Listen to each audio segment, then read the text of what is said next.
Hello. On this Mothering Sunday weekend, I was reflecting on the feud about which news keeps drifting out between Brooklyn Beckham and the rest of his family. And it all goes back, I think, partly to the occasion at his wedding to Nicola Peltz when Mark Anthony, who'd offered to come and sing at the reception, announced the first dance. And he called Brooklyn forward and then proceeded to say that the next person coming forward was the most beautiful woman in the room, Victoria Beckham. And of course, everybody held their breath with amazement because of the tradition is naturally that the bride is the one to take the first dance with the groom. And I think this act has never been forgiven, at least not as far as the public is aware. And I'm not here to be an apologist for Victoria Beckham. It could have been just that Mark Anthony was being particularly tactless, and both Brooklyn and his mother kind of went along with it, not knowing what else to do without making a scene.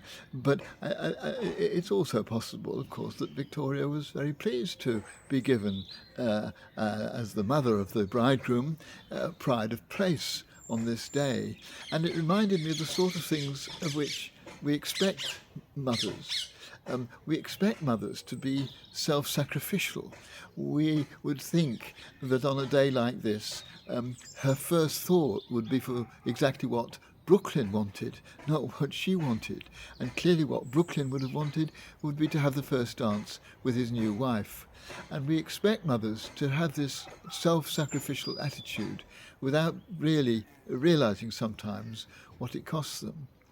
And we expect mothers also to be willing to let their children go, especially when they get married, to allow them to be released from their obligations to their parents in order to change their loyalty, their prime loyalty to their wife and their family. And this symbol of Brooklyn dancing with his mother on his wedding day suggested the exact opposite, that from then on it was still going to be his mother who was most important in his life, even though he's put out various tweets and things to indicate that that is definitely not the case.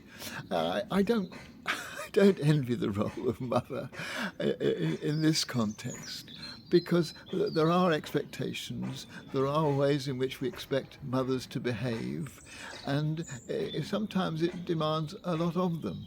And often they are blamed rather more vigorously than other members of a family if something goes wrong, or if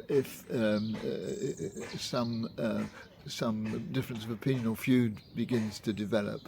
And I think that we need to just recognise today how hard it is perhaps sometimes to be a mother, to have those self-sacrificial attitudes to your family, and to be willing to let your children go when the time comes to do so.